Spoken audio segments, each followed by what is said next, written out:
Good evening. I would like to now call to order the February 18th Little Rock City Board of Directors meeting. We would like to welcome those that are in attendance as well as those that are at home and streaming online. Madam Clerk, would you please call the roll? Director Hendricks? Director Richardson? Here. Director Webb? Here. Director Peck? Here. Director Hines? Present. Director Wright? Here. Director Compuris? Director Fordson? Here. Director Adcock? Present. Vice Mayor Wyrick? Here. Mayor Scott? Here. Let me now recognize Director Kathy Peck, who will give our invocation. Mr. Carpenter is going to give the invocation. Will you join me, please?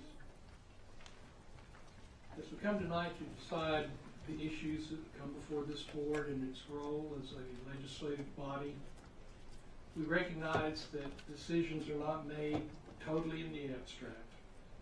We recognize that people have strong feelings about issues and that sometimes the expression of those feelings can hurt others. It's important that we not do that. It's important that as we go through this work, we recognize that the feelings of others are feelings of our friends. If they offend us, if we offend them, let us clear that path before we try to decide what is best for all. Amen. Amen. Please stand for the pledge of allegiance. I pledge allegiance to the flag of the United States of America and to the republic for which it stands, one nation, under God, indivisible, with liberty and justice for all.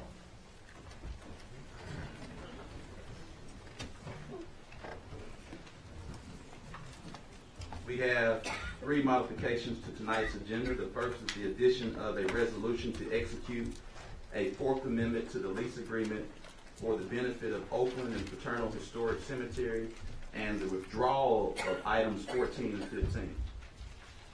So moved. Second. There's a motion and second. We have a question from Director Richardson.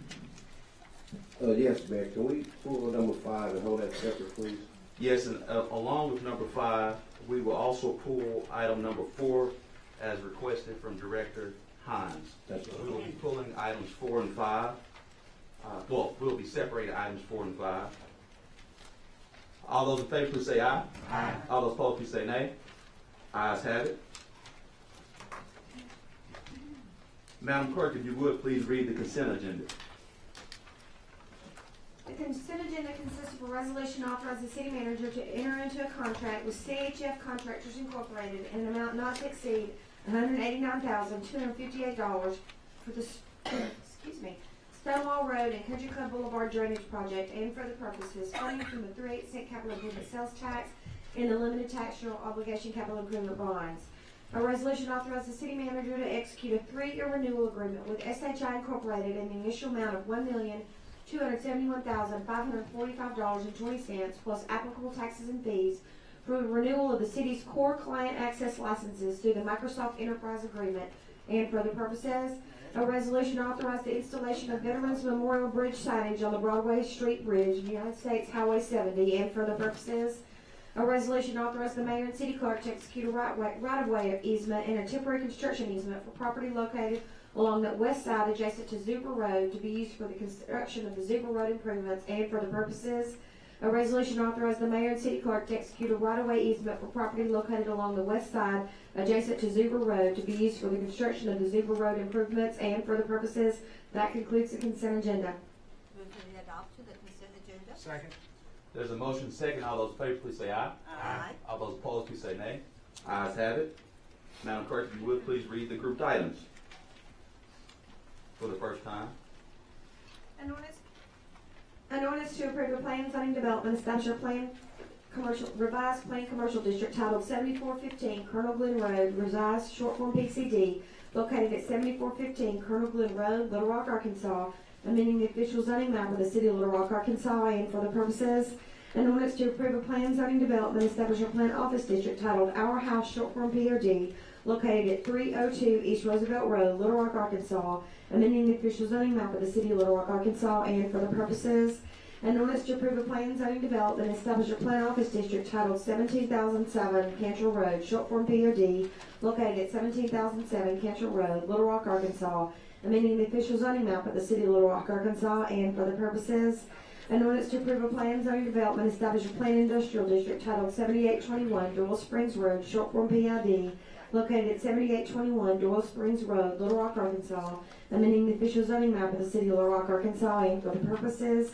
An ordinance to declare it impractical and unfeasible to bid, to authorize Osborne, Carrera, and Associates to perform an actuarial evaluation and stress testing at a cost not to exceed $6,750 for the purpose of evaluating the feasibility of various benefit increase amounts for members of the Little Rock Police Pension and Relief Fund, now administered by the Arkansas Local Police and Fire Retirement System, to declare an emergency and for the purposes. An ordinance to amend ordinance number 21,258 of June the 18th, 2016, to authorize a revised repayment schedule and interest rate for the outstanding City of Little Rock, Arkansas sewer revenue bonds, Series 2016, and for the purposes first reading. Move to suspend the rules and place on second reading. Second.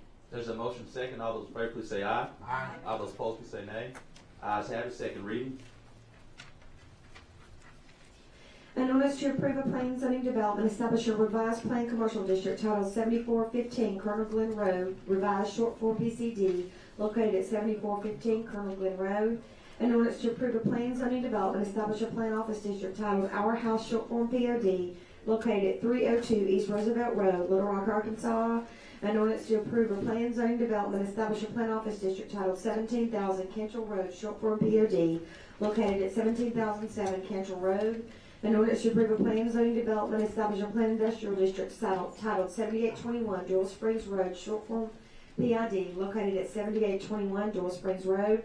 An ordinance to declare it impractical and unfeasible to bid, to authorize Osborne Carrera and Associates Incorporated to perform an actuarial evaluation and stress testing at a cost not to exceed $6,750 for the purpose of evaluating the feasibility of various benefit increase amounts for members of the Little Rock Police Pension and Relief Fund, now administered by the Arkansas Local Police and Fire Retirement System, to declare an emergency. An ordinance to amend ordinance number 21,258 to authorize a revised payment schedule and interest rate for the outstanding City of Little Rock, Arkansas sewer revenue bond, Series 2016, second reading. Move to suspend the rules and place on third and final reading. Second.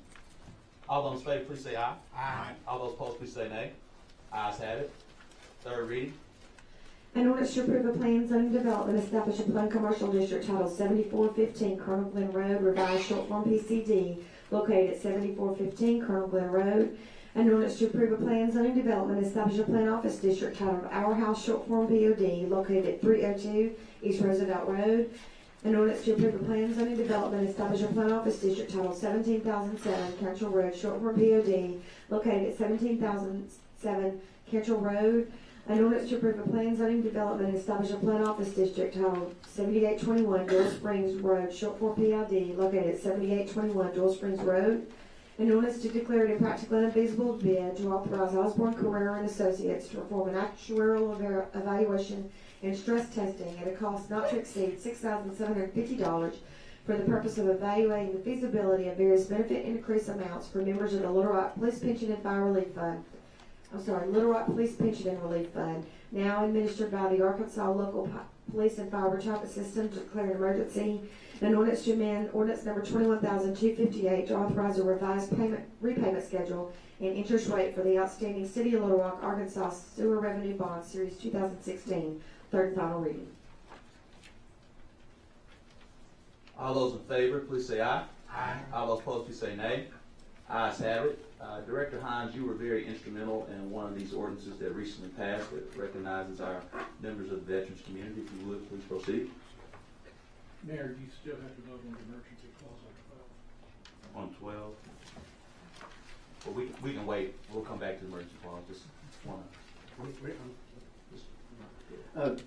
Mayor, on our consent agenda, and wanted to point it out, we've got 4 members from our state American Legion, our local American Legion Veterans Association here. We authorized the installation of Veterans Memorial Bridge signage on the Broadway Bridge. And gentlemen, I'd just like you guys to stand up so we could recognize you and say thank you for your service to our country. We appreciate it. So we got 5. appreciate you being here. We're glad to formally recognize the Broadway Bridge as the Veterans Memorial Bridge tonight. Thank you very much, sir. We are grateful. Before we move on, Director Webb, you have a question? On item 10, Yes, ma'am. I thought that was for, No, it was going to planning commission. This is a different, okay, yeah. thank you. All those in favor of item 12 for the emergency clause, please say aye. Aye. All those opposed, please say nay. Ayes have it. Madam Clerk, would you please read for the first time item number 4, which is now a separate item? A resolution to authorize the reimbursement of the Little Rock Advertising and Promotion Commission in the amount of $57,983.26 for LED lighting improvements for the City of Little Rock's Second and Main Street parking deck in accordance with the requirements of Resolution Number 11,531 of July 1st, 2003, and for the purposes. I have a question on that. Director Hines? Mayor, and maybe Bruce can shed some light on this. It was brought to my attention at lunch today that our agreement with the A&P Commission is that they are to do the first $25,000 of maintenance on the Main Street parking deck, and then the city's responsibility kicks in at the amount above $25,000 or for any major repairs. I don't recall this coming before us to authorize an expenditure above $50,000 before the work was done. And so I just wanted some clarity on that. Had we gotten a heads up on this? How was this approved for A&P? And also, I talked to the city attorney this afternoon. It sets an interesting precedent that if they can just go ahead and do work, that the resolution reads that the city's responsibility is for doing this type of work over $25,000. So I'm a little confused because I don't remember seeing any previous authorization. They've already done the work, now they're looking to us for reimbursement. It seems like it sets a dangerous precedent. Dr. Hines, this is typically how we do things with the A&P actually manages the decks for us. They are our decks. So this is a project that the A&P Commission authorized through an agreement with us. And again, whether it's HVAC system we've done over there at the convention center, we typically let them bid it out and say manage it, and then they'll come back to us for reimbursement. Again, it's our responsibility. And I guess the dangerous precedent here, Bruce, is that they could go out and commit us to, this is $57,000, what's to keep them from committing us to $150,000 without prior approval? No, again, we sit down with the management staff there, and it's all agreed upon. I mean, we again, it's our deck, and this is how we typically have done these type of projects. Well, and what funds is this coming out of that we're paying this money from? It's coming out of the street fund. No, the parking garage fund. Okay. This still gives me pause because this board is being committed to an expenditure that we didn't know about, and it's been brought. I understand it was done at staff level, but we've got spending limits that set at $50,000. That anything else over that needs to be brought to us beforehand. I just seriously question. The work's been done, but I think that's a policy we need to look at going forward. Yeah, we've got some exposure I don't feel comfortable with. Thank you. Director Richardson? Yes, thank you, Mayor. Just to dovetail Lance's point, Bruce, is it correct that anything over $25,000 have to come to us, and anything up to $49,999 is within discretionary spending amount that your office has? Yeah, 31. Sarah, if you would, please approach the podium. For everyone in the audience, Sarah is our Chief Financial Officer. So the city manager is authorized, the mayor or city manager can pay anything up to the $49,999 or authorize that anything over $50,000 is supposed to come to the board. And has that been the typical practice? Is that something that we're adopting now? Because I know in the past when Stoller was here, I don't think he had that discretionary spending amount or that account at all. Nothing has changed. Okay, thank you. No. Well, Mayor, now the mic is on. I want to go back to number 5 when we're talking about this contribution to the chamber. We haven't voted on item number 4 yet. No other questions on item number 4.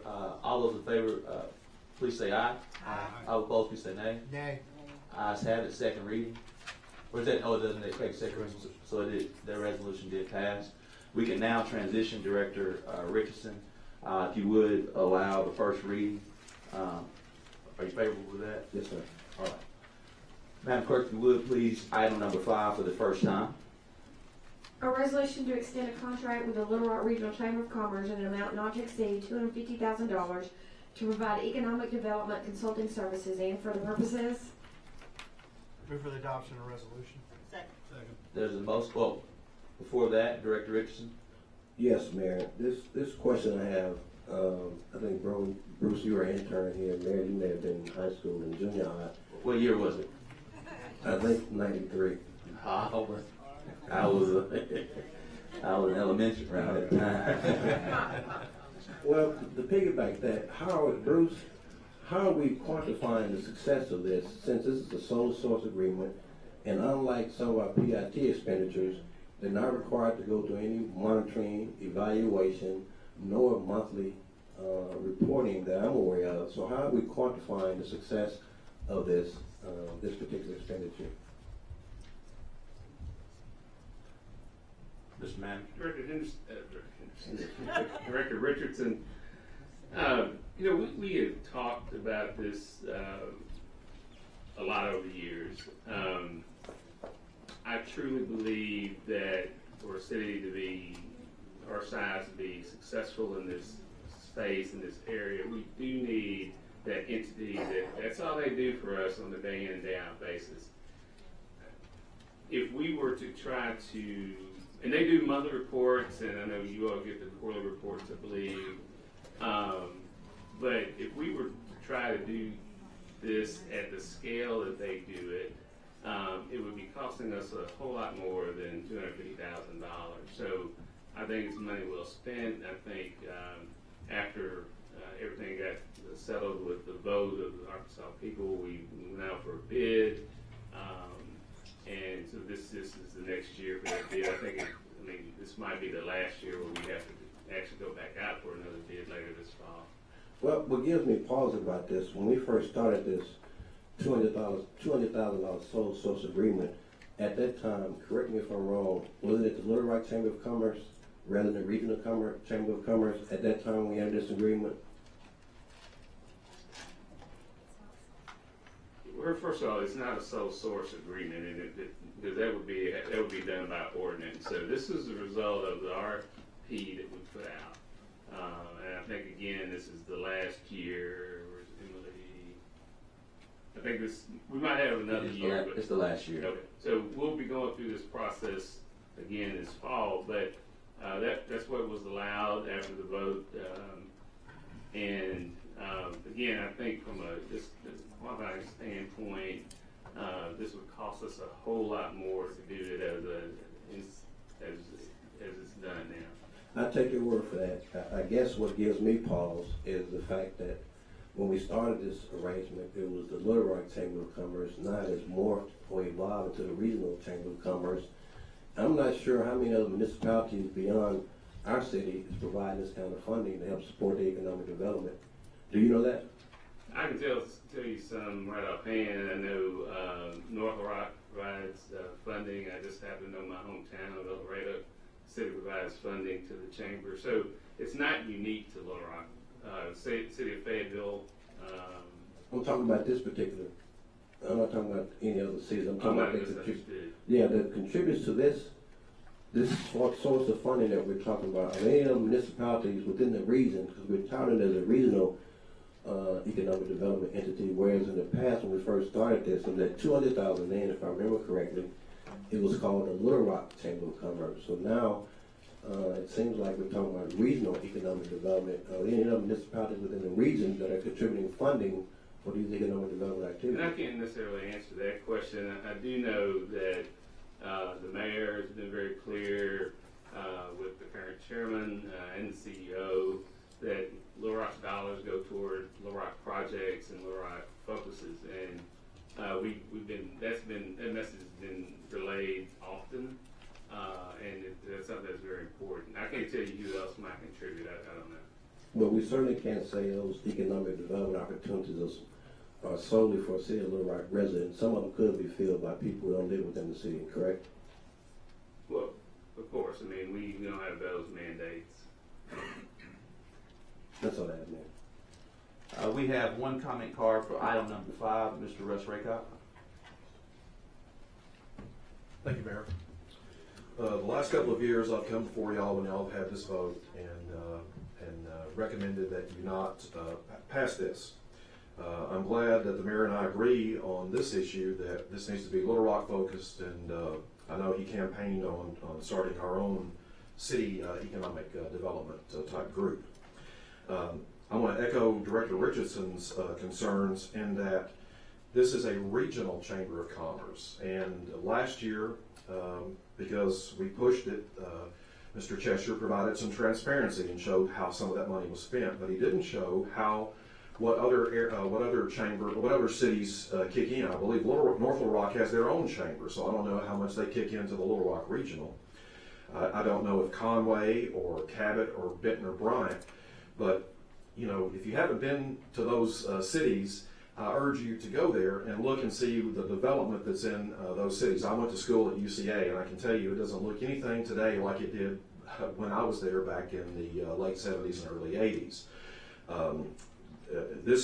And when Mr. Cheshire was here, he talked about how they developed this whole region, you know, and you know, they take tax dollars from us. They take residents from us. We've got 80% of our white police officers that refuse to live in the town. We've got 70% of all police officers that don't live here. And y'all constantly talk about how we need tax revenue, we need things like that. Well, you know, there's nothing wrong with having some economic development, but like you said, Mayor, it needs to be targeted here. We need a Little Rock Chamber of Commerce. More importantly, we probably need a Black Chamber of Commerce here in town, because there's no economic development in that 2.5 square mile where the Shot Spotter is over there south of 630. You've got a police substation that I think it was $400,000 or $500,000 that has a retail space in it that they can't fill. Now, former Chief Buckner says because the crime in the area.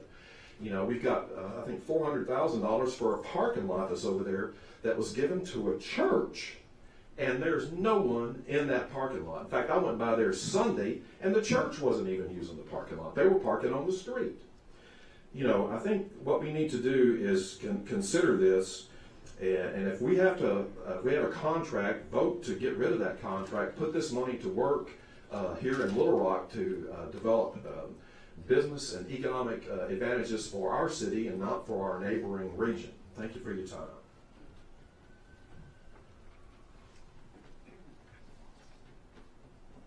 Director Capures?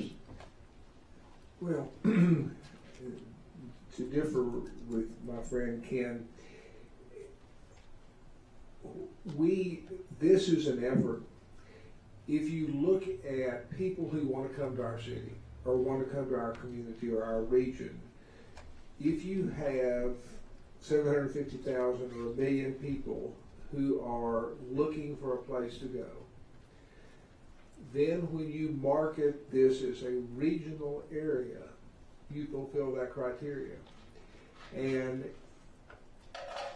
there is nothing that we do that guarantees that a business that goes in Little Rock, it only helps Little Rock because it helps the whole region. If it goes to Conway, it helps the whole region. And we have to quit looking at this as this little bitty entity we're talking about. We're competing against big people in big areas, and as the mayor found and reported back to us when he went on his 3-city tour, the money that we put into economic development compared to the other people is minuscule. And in order to attract, we have to work together and make things better for everybody. And when we do, it has an effect on all of us. So I want to vote for this, and I'm very supportive of it. Director Hendricks? Thank you. I agree with Rick Richardson, and I also agree with the gentleman that spoke, Mike Waco. I agree with him. I don't know how many of you all remember the complaint that I brought against the regional. I don't think was in terms at that time. It was just the Chamber of Commerce. And I'm sure many of you would remember that McMahon's, the former Governor McMahon's son, and another person filed against the Chamber of Commerce. Again, I'm saying it may not be regional, but to me, the Chamber of Commerce is the Chamber of Commerce. I don't care where they are. And we were getting no money from that program. So, I oppose this. Yes, ma'am. Director Richardson?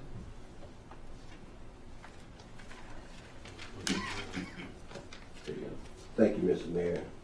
I agree with my good friend Dean. I guess my concern is I'm not sure if these other cities within the region are not contributing, that it's fair to our taxpayers who are contributing. And I think what we looked at, I think my good friend Dean mentioned a couple of months ago that we have 100,000 people coming in and out of the city every day.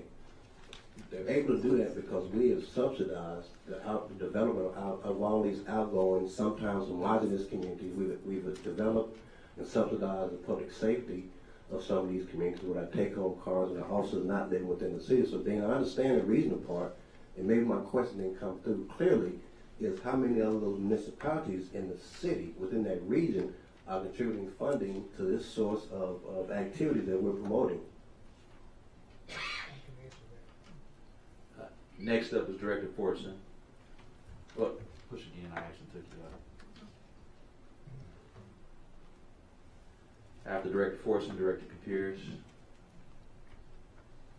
I think it was probably John Wanamaker, some famous businessman at one time said that he could have half of his advertising and he could just figure out which half. And the same thing applies to something like economic development. No single thing may apply to what may be the thing that really promotes an industry to come into an area. But last year, this front row was lined with executives from CZ Manufacturing who are coming here with a plant that's going to have several hundred jobs in Little Rock. And they said they came here because of the activities of the city of Little Rock and the Little Rock Chamber of Commerce and then the state of Arkansas. And they said it in that order. And I think you've got to recognize that it's a cumulative effort. You can't say this dollar spent resulted in this payroll job, but you can say these dollars and this effort did add to the overall well-being of the city with more jobs and a greater tax base. Maybe not 100% of the jobs, maybe some of those people might live elsewhere, but with most of the jobs and with the tax base coming in the city of Little Rock. I think it's money well spent, and like Dr. Kapiris, I'll be supporting it. Director Pierce, then Director Richardson. Ken brings up an interesting question and a very pertinent question. I can't give you the proportion of money that's paid by all the other communities in this alliance, but everybody pays in percentage to their population. And so it is a cumulative effect of what goes on, and it gets us to that critical number. I mean, when a firm is looking for a location, they look and say, we want a site that has X population. And by doing this, we get that X population, so people look at us to do things. And that's the beauty of it. And what Gene is saying is right. A rising tide raises all ships, and all of us benefit from it. And it's important that we realize that and support it, to me. So thank you.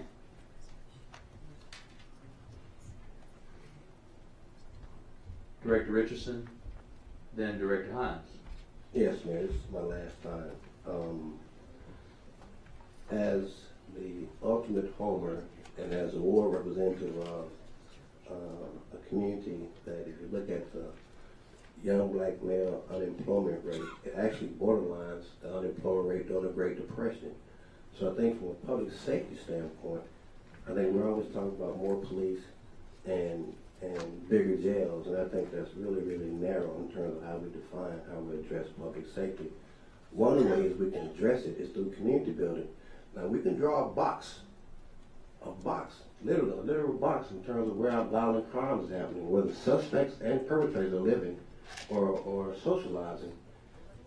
That box, we look at that unemployment rate in that box, it borders the unemployment rate during the Great Depression. So for some reason, I think some of us, we announced before the actual vote is taken, we announced our vote, so I'll follow lead and say I'm gonna vote against this. Thank you, Director Richardson. Director Hines? Thank you. I'll try to keep this short and sweet. I think what maybe Director Richardson and Director Compuris are talking about is the Metro Little Rock Alliance, which is not only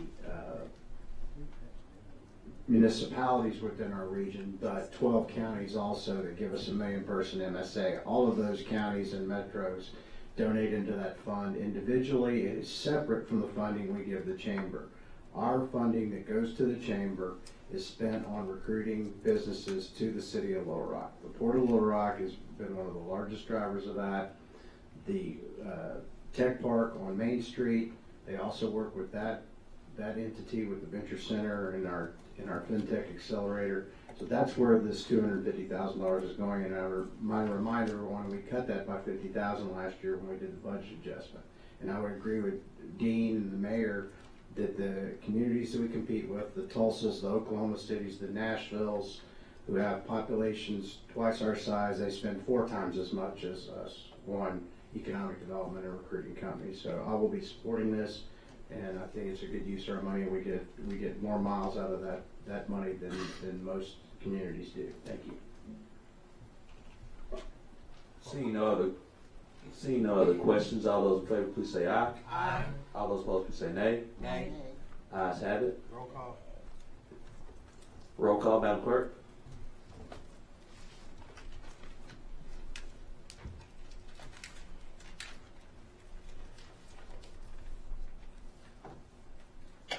Director Hines? Yes. Director Wright? Yes. Director Compuris? Aye. Director Fortson? Aye. Director Adcock? Yes. Vice Mayor Wyrick? Yes. Director Hendricks? Nay. Director Richardson? Nay. Director Webb? No. Director Peck? Aye. 7-3. Ayes have it. I'm going to now open the public hearing for item number 16. Madam Clerk, would you please read the resolution?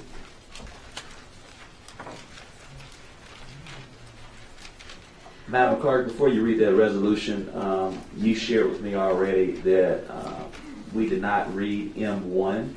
And so to correct that matter from voluntary procedure, would you please read M1 for the first time, and we'll take that vote and then transition swiftly to the public hearing we just opened. Or I guess, Tom, do I need to close the public hearing and then reopen? This is going to be, Reopen it when we get to that. We're going to go to M1. we can do M1 now. Thank you.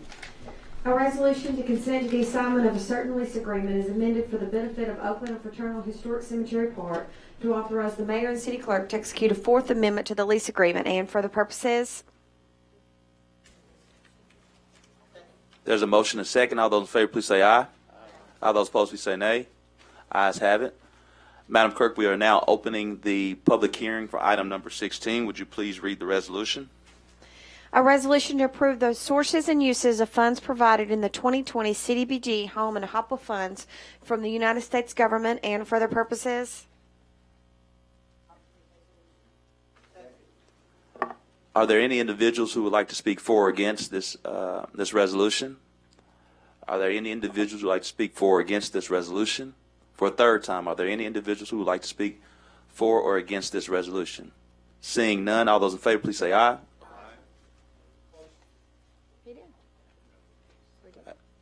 Say it, Mr. Close the hearing before the vote. Close the hearing before the vote. Apologize. Thank you for that. We will now close the hearing for item number 16. All those in favor, please say aye. All those opposed, please say nay. Ayes have it. We will now open the hearing from item number 17. Madam Clerk, would you please read item number 17? An ordinance to authorize the construction of betterments improvements to the water reclamation system of the city of Little Rock, Arkansas, authorizing the issuance of water reclamation system revenue bonds, Series 2020, for the purpose of financing the cost thereof, providing for the payment of the principal and interest on the bond, prescribing other matters relating thereto, and for other purposes. First reading. Second reading? Is there a second reading on this one? There's a motion and a second. All those in favor, please say aye. Aye. All those opposed, please say nay. It's an ordinance. That's the reason why. Director Hendricks, well, please press it, Director Hendricks. Director Hendricks. Okay. That's. I want to ask Mayor about this. Yes, ma'am. It's been really kind of scary. This was brought before this board in 2018. Yes, ma'am. And on several occasions, we have received material about this organization or this company or whatever it is, but we never got any answers from anybody. I get a bill that I have to owe money. I don't know nothing about that. And most of my constituents. So what? Who can explain this? Yes, ma'am. What is going on with this company? I think it's something that's being shoved under our faces, and I'm not going to sit here and not say something about it. And Director Hendricks, I think, based on your comments, you may be referring to, as you know, I found the best way to say it. This is a system that's out.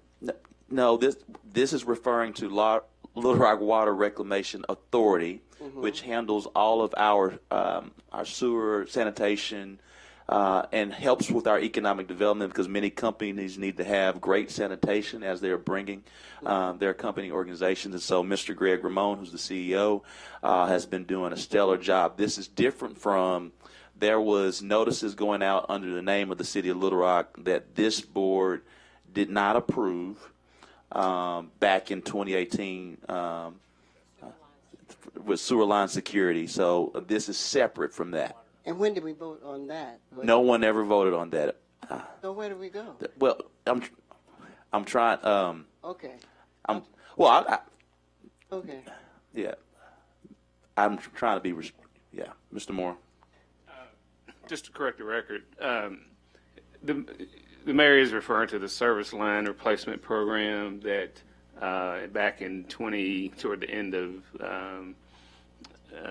2018, the former Mayor Stola brought before you, and the board did vote, to authorize us to go in partnership with the company, because right after that, if you remember, Director Wright had been talking about the prescription program that NLC was offering, and the board voted to move in that. And that's totally different, but I'm just saying that I think we've all been surprised, I know I was, at the way the program has been presented to the citizens of our city, like it is a city sponsored or city initiated program, and that's not the case.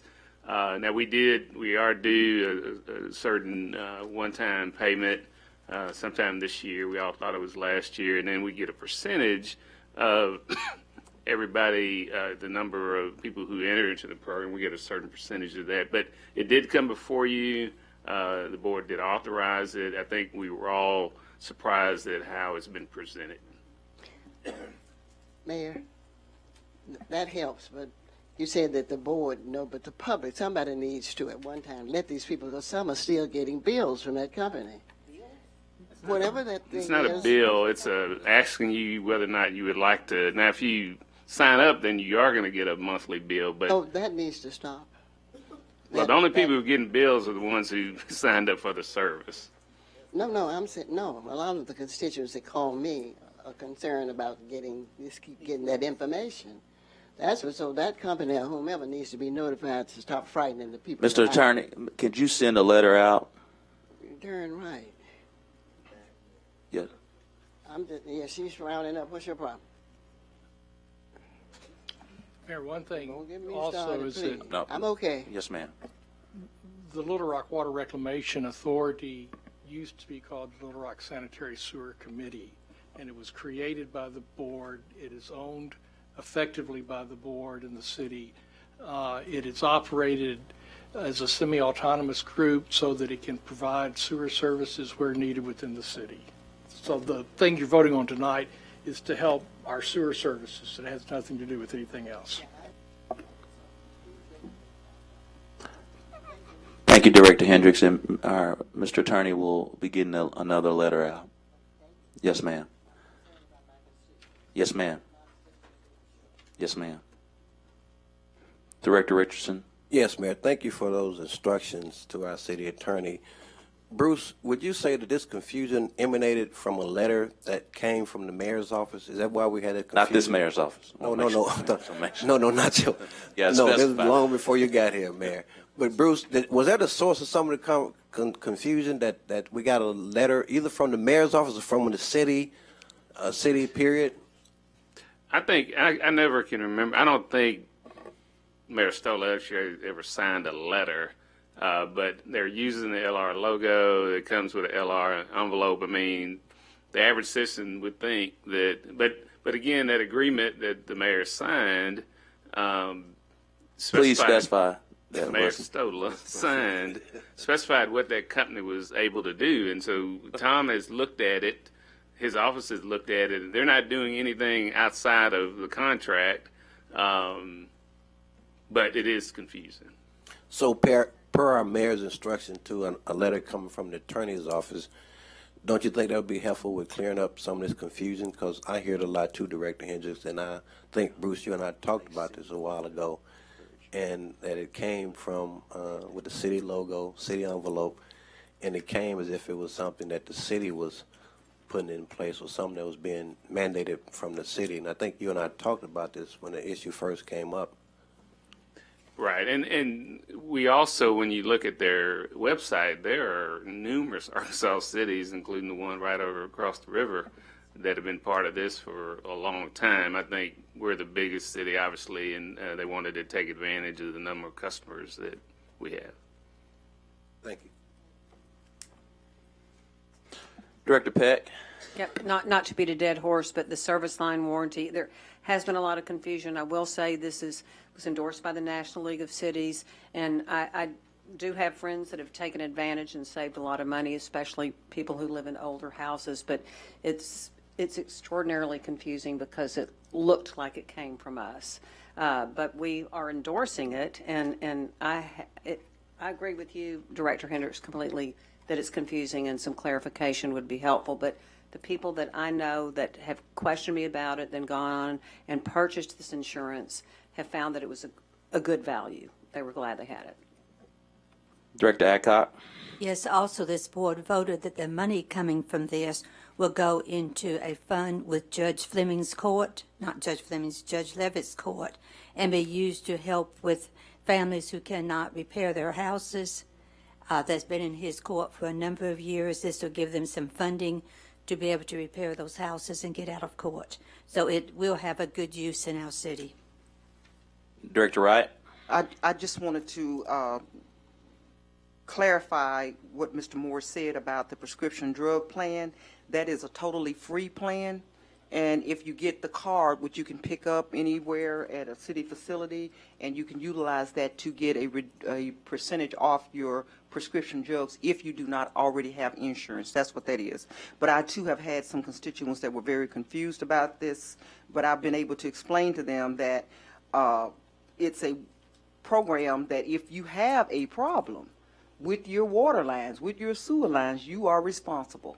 And the only reason I didn't take advantage of it because I already have this type of insurance that's, I've been had it in place for about 15 years. So I didn't take advantage of this plan because I already have one. And I've never had to use it, but I do know that you can be out of thousands of dollars with these lines if you don't have it. And a lot of people do not understand that. They think that they don't think they're responsible for those lines, but they are. From your house to the street, you are responsible. Thank you. Yes, ma'am. We're going to carry on because now that I think we all understand this is not related to that, but This particular ordinance is for the Little Rock Water Reclamation Authority. So can we now read the second reading? An ordinance to authorize the construction of betterments and improvements to the water reclamation system of the city of Little Rock, Arkansas, authorizing the issuance of a water reclamation system revenue bond, Series 2020, for the purpose of financing the cost thereof, providing for the payment of the principal and interest on the bond, prescribing other matters relating thereto. Second reading. Second. There's a motion and second. All those in favor, please say aye. Aye. All those opposed, please say nay. Ayes have it. Third reading. An ordinance to authorize the construction of betterments and improvements to the water reclamation system of the city of Little Rock, Arkansas, authorizing the issuance of a water reclamation system revenue bond, Series 2020, for the purpose of financing the cost thereof, providing for the payment of the principal and interest on the bond, prescribing other matters relating thereto. Third and final reading. We've now had 3 readings on this particular ordinance. Are there anybody who would like to speak for or against this ordinance? Are there anyone who would like to speak for or against this ordinance? Are there anyone who would like to speak for or against this ordinance? We will now close the hearing for item number 17. Hearing closed. All those in favor, please say aye. Aye. All those opposed, please say nay. Ayes have it. We are now done with all of our ordinances for today's meeting. We will transition to citizens communication, but today's business is now complete.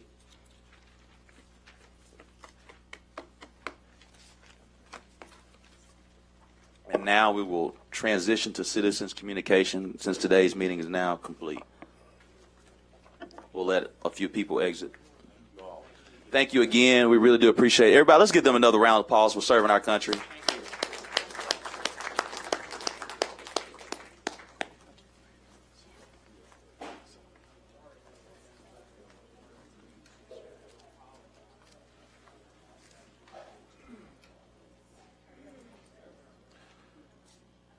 Mr. Mac Faulkner.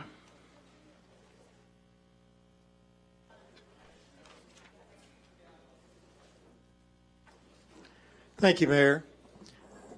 I'd like to address the at-large versus ward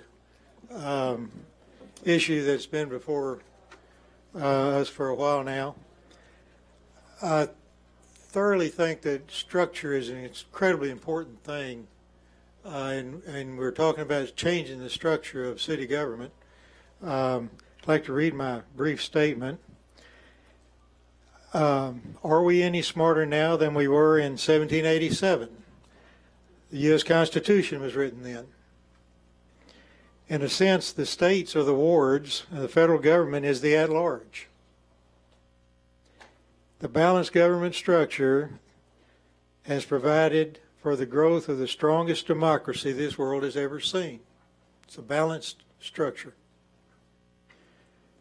What is the goal of Little Rock? Well, if you do some homework like I did and Google ward versus at-large city directors, arguably one of the best discussions is on the National League of Cities website. I think a lot of you are familiar with that league. It seems the overwhelming main reason for ward-only cities is to achieve complete racial balance in city government, which is a very good goal. No one can argue with that goal. The main goal and a very good goal for our failed city school system was complete racial balance. That hasn't worked. UALR has lost 12% of its enrollment. That hasn't worked either. Is that because the local public schools can't feed enough qualified students to UALR? At-large directors have worked tirelessly for all parts of the city. They often do more work and cover more ground than ward directors just due to the area they have to cover.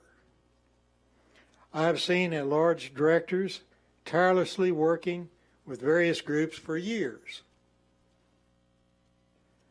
Ward and at-large directors both held Mayor Stodola to his written plan for improving certain roadways in West Little Rock and not divert the money to special interest construction after the fact. It took both of those groups to get what was promised. The balance, ward versus at large, causes promises to be kept. I've seen it firsthand.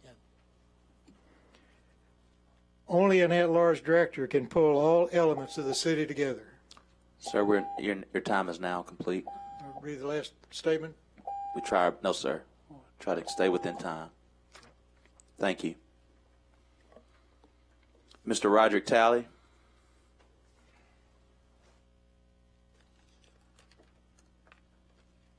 Good evening. First, I want to say rest in peace to Bradley Blackshire. Second, I want to address Mr. Carpenter. Last time I was here, you called me a liar in regards to saying my tape was edited, which I think we moved past that now, but I just wanted to make it clear. I'm a lot of things, but a liar, I'm not one. Secondly, I want to address the fact that even after it's been almost 2.5 years and these same officers that I have brought into question to this board and through a lawsuit also are still working for this city. There's been over 35 cases dismissed because of these illegal searches that were filed by these officers. There has been no type of anything done to these officers, and we got this community policing thing that's supposed to be going on. I stay on Cross Street, about one street over, 5 blocks away from the double homicide that happened a few weeks back, the 2 young ladies that were killed. As I'm campaigning right now, I canvass sun up to sundown. I was actually walking on the street, or walking past the street when the young lady got shot. The 14-year-old young lady got shot in her stomach not too long ago. Walking down Martin Luther King, I don't know who's responsible for putting lights on that street, man. It's dark down there. It shouldn't be a situation where I'm walking throughout my neighborhood and everybody's door I knock on telling me I need to be safe out here. We can't seem to solve murders, but we can continue to harass the people throughout the communities of color.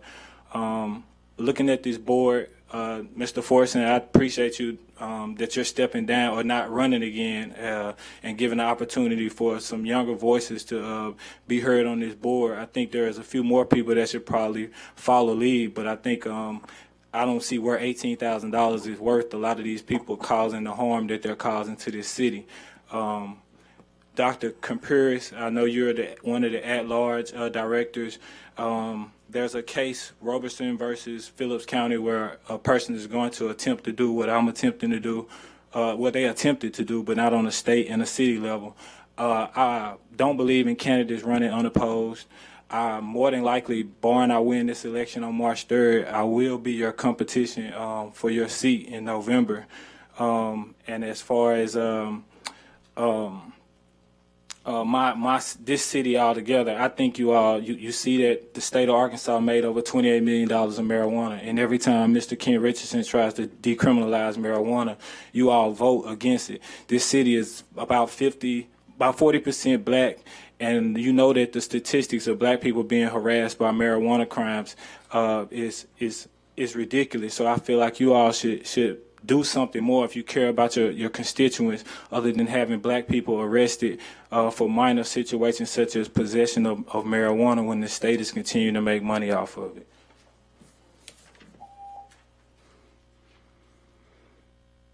Miss Angela Davidson.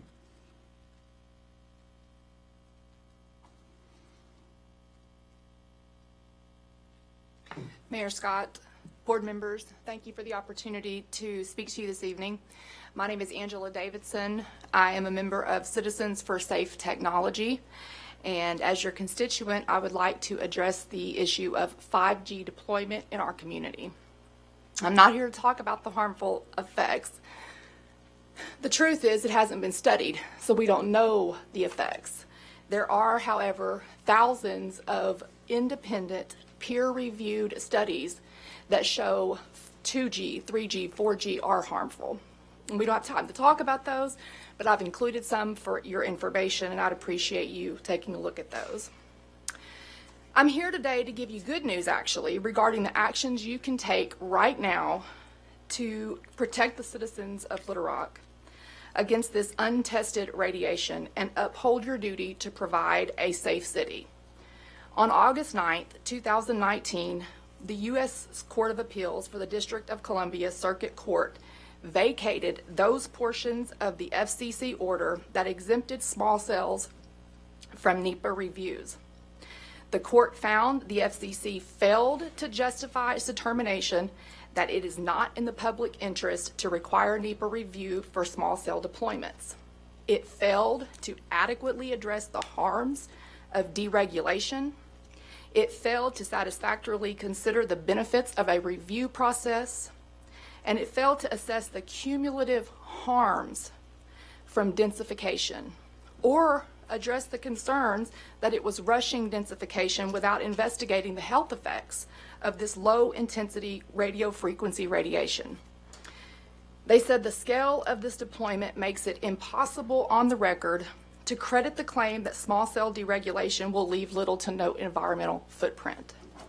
The court found the FCC's order to be arbitrary and capricious and not in the public's interest and therefore unlawful, meaning your hands are now untied by S47 USC section 332 C74, which gave the FCC total control over these deployments. You can now require the applicant to submit a completed NEPA review for each application. If a NEPA review is not submitted with this application, you can declare it incomplete. As soon as that response letter comes to you, you have yet another opportunity to decline the application. While you show that the construction of these small cell towers, which are being constructed on neighborhood streets, on our places of employment, on our schools, and on our places of worship, they are a source of public controversy Ma'am, and concern. your time is not over. Thank you. Thank you. Ms. Pamela Burnt.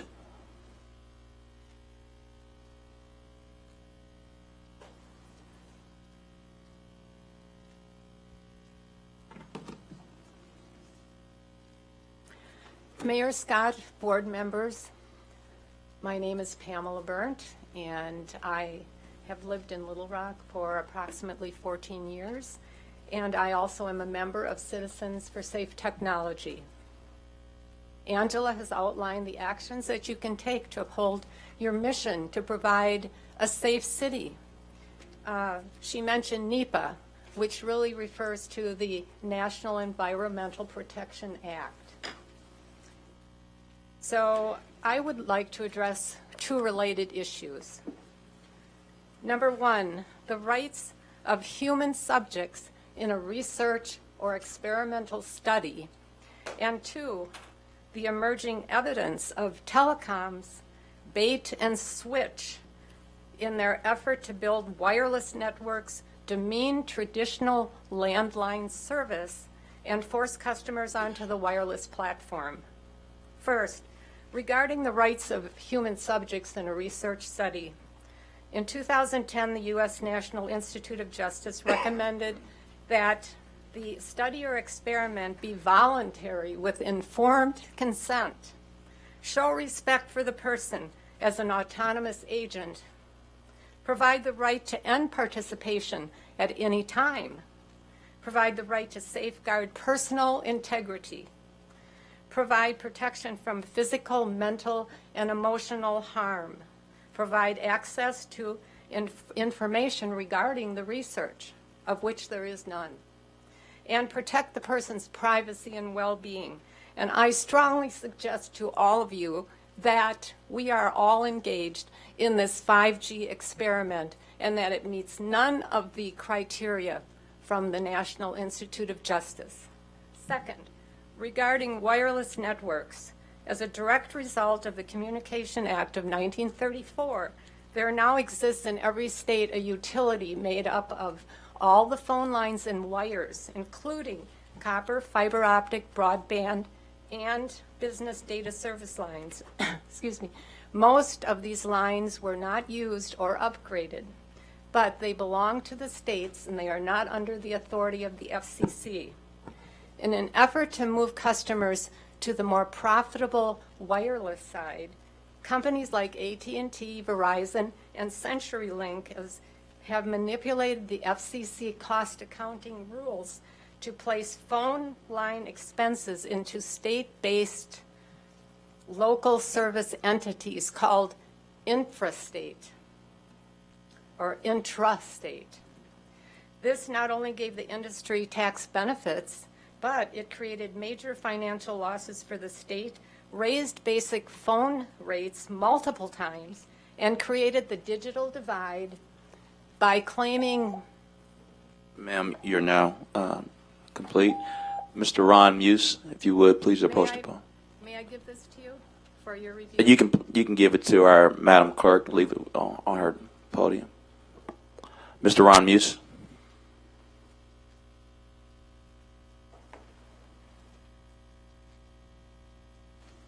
Mr. Mayor, Vice Mayor, Directors, thank you for allowing me to speak. I'm wanting to talk about a recent meeting of the Opportunity Zone that was held at the Hillary Rodham Clinton Library earlier in this month. The meeting was both encouraging and worrisome at the same time. As usual in this type of meeting, we were divided into groups 3, if I recall, making a list of things that we would like to have in the area, and those items on the listing were the same as we have done and many other times when people have come to ask us what it is that we need in the areas.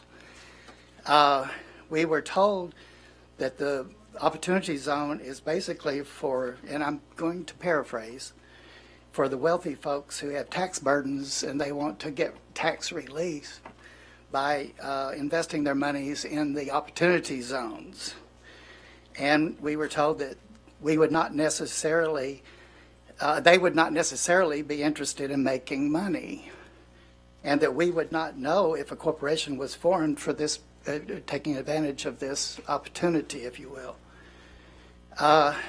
It's scary in a way, because what's to prevent people from forming these corporations, buying houses from people who are wanting to sell them, and then doing nothing with them, to leave them to deteriorate. I hope that's not the case, but it is worrisome.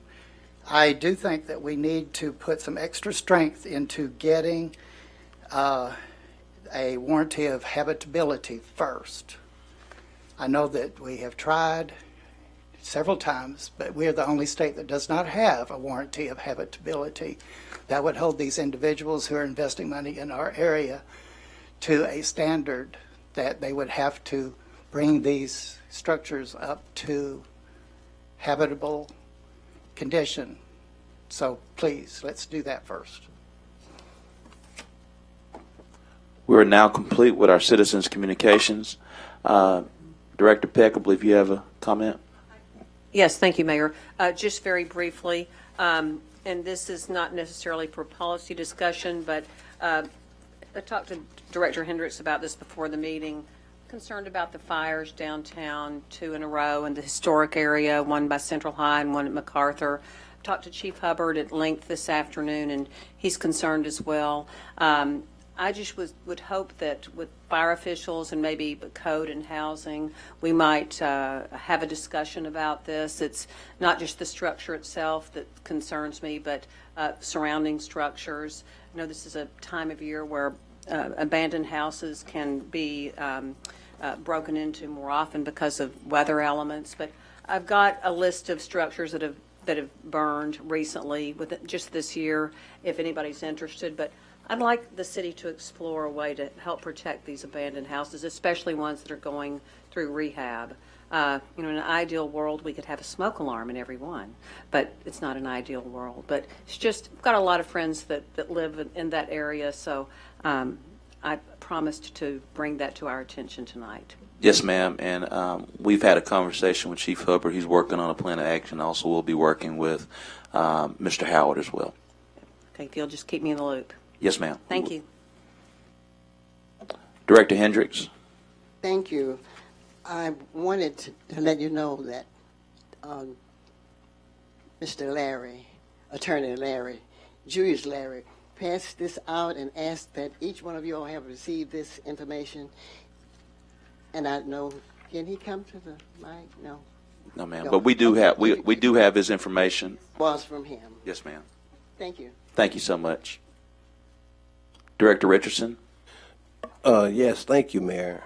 We just heard about concerns with the Opportunity Zone. I think that there's a general feeling in the community that these meetings, these community meetings that we're having are just symbolic or perfunctory, and they're designed to show or say that we had some community input when in fact the plan has already been made, the decisions have already been made, the new market tax credits have already been identified. So there's a general feeling.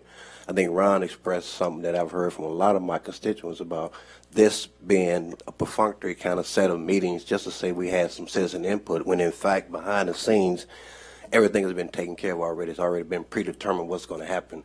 So we have these meetings to say we had community input and community engagement when in fact that's quite the opposite in terms of what's being presented.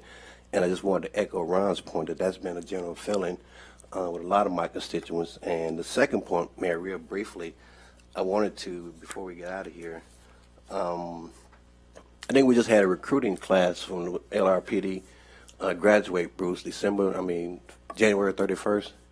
And we just started a new school yesterday. And I think we had 20 or 24 in each one of them. Is that correct? So I would like, for my records, I'd like to have a breakout of those who live in the city, a gender breakout and a racial breakout of those who graduate and those who are currently enrolled in our recruiting class. So I particularly want to know about those who live in the city, who have graduated, who are currently enrolled. And to that end, Tom, I'd like for you to email me a copy of the residency requirement that we defeated some time ago, and if that's all possible. And I think, Tom, you and I have been having email exchanges about the inclusion, Mayor, and I think I've copied you and Bruce, the inclusion of the Black Police Officers Association, the Black firefighters in the collective bargaining process. So I think we need to figure out a way to have a seat at the table for them, because not all of them are in the FOP or the IAF. So I think conceptually I got a framework that I'd like to share with you and Bruce. I think when Tom and I have been having these email exchanges, I think Tom has perceived it as a legal kind of question, and I think I have an idea or a process. I want to get your input and Bruce's input, because I definitely think this is probably a policy issue. Bruce, would you agree, or Mayor, would you agree this is a policy issue in terms of the inclusion of black firefighters and black police officers in the bargaining process, because they're currently not at the table? Thank you so much, Director Richardson. What I will share, if we can get the legal authority, that's my understanding, but we definitely want to sit down with you because we want to ensure that there's great inclusivity as it relates to our personnel within law enforcement, which includes LRPD and our LRFD. So I do agree with you, but we do have to receive a legal clearance. Well, thank you. And Tom has provided me with written copies of our MOUs with both entities. So I don't know. It's pretty lengthy. It's hard copies that he's given me that outlines the MOUs that govern our approach to collective bargaining. So I certainly look forward to visiting with you and Bruce. Sure, and also just again, I want to remind the board, based on some comments that Director Richardson has shared, I do want to share that we have to understand that the Opportunity Zones perspective is a federal perspective that has given leeway to those who have capital gains taxes to allow those capital gains to not be taxed if they invest in low-income communities. And so that is something that came down from the federal government. Secondly, the governor decides on where those opportunity zones are located. And so this board submitted areas. So members of this board back in 2017 or 2018 worked with Bruce to submit a number of areas, and I believe out of those number of areas, because I remember Ward 6 was an area, it did not get selected by the governor. So Pulaski County received, or Little Rock received, 4 areas to be considered. And so one of the things that this administration did, because we do understand that it is a federal-driven policy, we have advocated for an anti-displacement policy to ensure that those very same things that you're speaking to does not happen. I can assure you there is no plan that comes from this office and no plan that comes from this city that would do anything that would disenfranchise our brothers and sisters in low-income communities. So that's number one. There's no plans there. We actually advocated because we had heard different concerns from yourself as well as Director Webb and others that we have to ensure anti-displacement, and so we included that anti-displacement policy from that perspective. So just wanted to kind of ease those concerns that there's no plan. There is an anti-displacement policy, and again, this is a federal perspective, and one of the things that we can't control just in anything. We can't control who utilizes their money and where they do it, but what we can do is put some policy in place to kind of make some constraints, and that's one of the things based on your feedback that you've given that we have an anti-displacement policy. So I want to commend you for advocating for that along with Director Webb and others. Thank you. Director Wright. Thank you, Mayor. And I do appreciate you for making it clear that Ward 6 was submitted and it was not selected. And not by submitted, yeah. But it was not selected by the governor, and I was quite disappointed because I have 34 acres on Barrow that wouldn't have displaced anybody, and I have a couple other sites that would not have resulted in any displacement or gentrification. But that's not what I wanted to ask. I wanted to put a question to Mr. Carpenter, and perhaps you too, Mayor. You can, if you have any response, you can weigh in on this 5G technology. I have heard some concerns expressed, and I did a little research myself, and I met with Ms. Burnt about this, and the arguments stating that it is harmful seem to be backed up by research. And so my question would be, is there anything that we need to do as a city board regarding this 5G technology that's being fast implemented? And as I understand it, it's available now. So I don't know if there's anything that we need to do or should be doing, and Mayor, I saw something that where you would experience. Yeah, and I can definitely speak to that. Okay. Mr. Carpenter may have more of a legal perspective. I think he'll weigh in. And one of the things I would share, and even Director Hines and I have worked through some issues. 5G is available. It's here. It's a federal. They receive federal authority to do it. It's just so I mean, we can't control that. They had to go through the FCC to get that authority, just like with anything else, and so that has been approved. So to date, Verizon has completed their 5G deployment. There were some issues, and Director Hines was a strong advocate in getting those issues rectified. So I want to applaud him on being very responsive to his constituents in Ward 5 from that perspective. Secondly, AT&T is probably going to deploy theirs here in the next month or two. Fully expect once it may not even have to wait between the merger between Sprint and T-Mobile or acquisition. T-Mobile has recently acquired Sprint, but that's still going through the FCC approval process. But they too will be doing 5G deployment. So I don't think there's anything that we can stop it. One of the things we can do is and again, I want to highlight Director Hines. There were some issues on the times, and we got that rectified on when it was done. Sometimes organizations like to do it during non-peak hours, and happen to be during, as for a city that wants sales tax, it was during the Christmas season, so it wasn't the most opportune time to do it, and Director Hines got that squared away, so applaud him there. So it is here. It's a federal-driven deal, so it's coming. That's probably just the best answer. Okay, how is it being installed? Are they digging, or is it going up in the air? In the air. Okay, so they won't be digging up in any more of my lines, right? I can't say yes or no. That's the FCC and those companies. Mr. Carpenter, is there anything legally that we need to do, or any type of policies that we need to develop that we could develop? Director Wright, the authorities for local governments has been pretty much stripped by the FCC. Anything that it could do, it had to have had published before the company wished to do it. If a company wishes to bring in 5G technologies, then we've got to approve it within a limited number of days, or it's automatically approved. The There really isn't. Are you familiar with this lawsuit that was mentioned in Familiar August? with that one. I'm familiar with the one in the Ninth Circuit. I'm familiar with the actions that are still taking place before the FCC, and cities have been left out.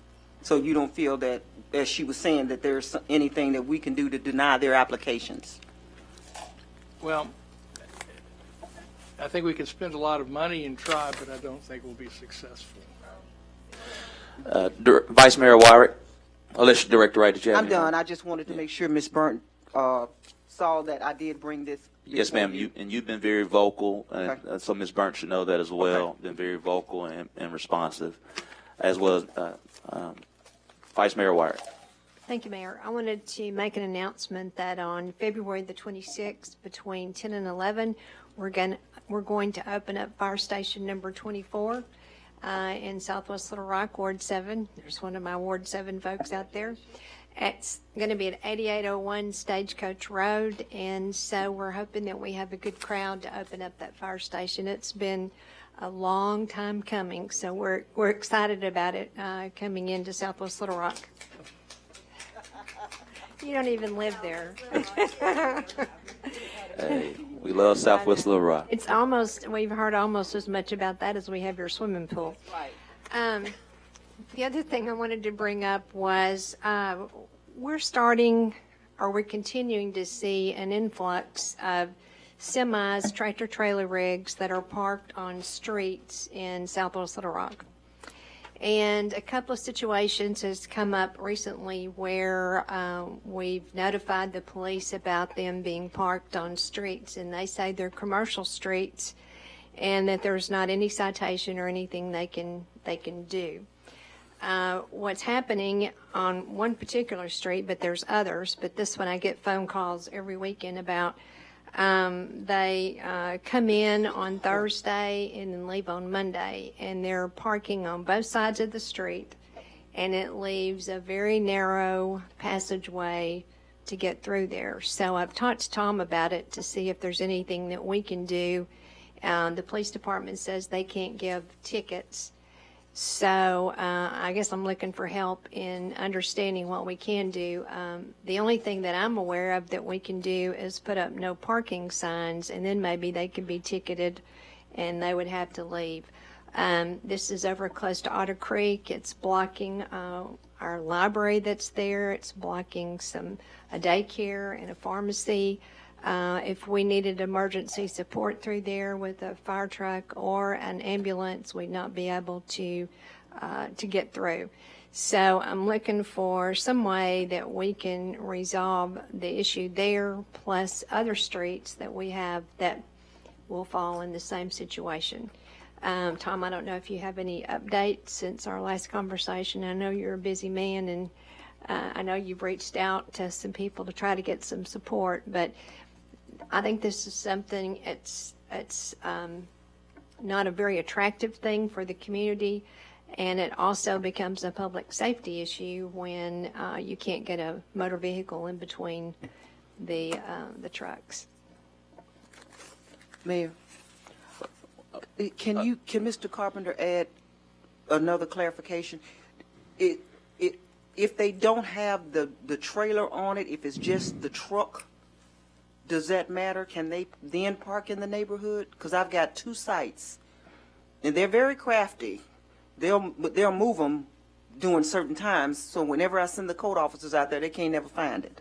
Mine are trucks and trailers. Okay, but these are not not all the time, but No. Always a truck, but many times there's a trailer there also. Yeah, the trailer is not on these two, but I got two sites that I know for sure. And Yes, ma'am. We'll get all that looked into. Mayor. Well, we got to, before Mr. Richardson, we got to go to Director Hendricks next. Wait, you got to click on, yeah, yeah. There you go. Would I be in order to speak with Tom about preparing a petition for me for signatures for the replacement of at-large position as I did before? Yes, ma'am.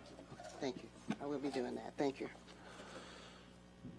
Director Richardson. Move to adjourn, Mayor. There's a motion second to adjourn. All those in favor, please say aye. Aye. All those opposed, please say nay. Ayes have it, meeting's adjourned.